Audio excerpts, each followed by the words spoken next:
ஒரே எலெக்ஷன்ல சிஎம் ஆவது எப்படி? எம்ஜி ராமச்சந்திரன் பேரை கேட்டோடனே சும்மா அதிர்றது இல்ல.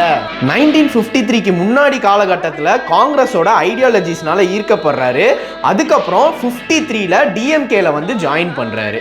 அதுக்கப்புறம் சினிமா மூலமாகட்டும் இல்ல கேம்பெயின்ஸ்ல ஆகட்டும் எல்லா இடத்துலையுமே டிராவிடியன் ஐடியாலஜிஸை பயங்கரமா பேசுறாரு, மக்கள் கிட்ட எடுத்துட்டு கொண்டு போய் சேர்க்கிறாரு. 1953க்கு அப்புறம் அவரோட படங்கள் எல்லாமே மோஸ்டா பாத்தீங்க அப்படின்னா இந்த social justice, anti caste, Tamil pride இதை பத்தின டைலாக்ஸ் அங்கங்க வந்துகிட்டே இருக்கும். டிஎம்கேனா அது எம்ஜிஆர் தான் அப்படின்ற மாதிரி மக்கள் கிட்ட ஒரு பெரிய இம்பாக்டை கிரியேட் பண்ணிட்டாரு. நிறைய இடத்துல இந்த மேடைகள்ல ஸ்பீச்சஸ் எல்லாம் பார்க்கறதுக்கு எம்ஜிஆர் வந்தாலே அங்க கூட்டம் பயங்கரமா அலமோதி இருக்குது. டிஎம்கேவோட கேம்பெயின்ஸ் எல்லாத்துலயுமே 67 எலெக்ஷனுக்கு ஒரு சில வாரங்களுக்கு முன்னாடி கழுத்துல குண்டடி போடுறாரு.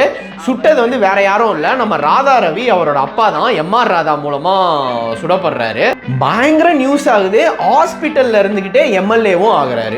மக்களுக்கு எப்பவுமே ரீச்சபிளா இருந்தாரு. ரீச்சபிள் அப்படின்னா என்னதான் ஒரு உச்ச நடிகரா இருந்தாலுமே நம்மள ஒருத்தன் இவன் அப்படின்ற ஒரு ஸ்டேட்ல தான் மக்கள் இருந்தாங்க.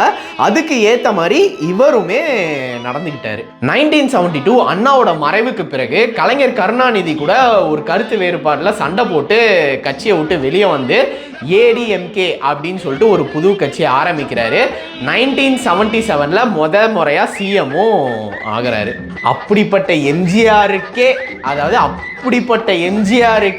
அரசியல் பயணத்துல 24 வருஷம் ஆயிருக்குது முதலமைச்சர் ஆகிறதுக்கு. தேங்க்யூ.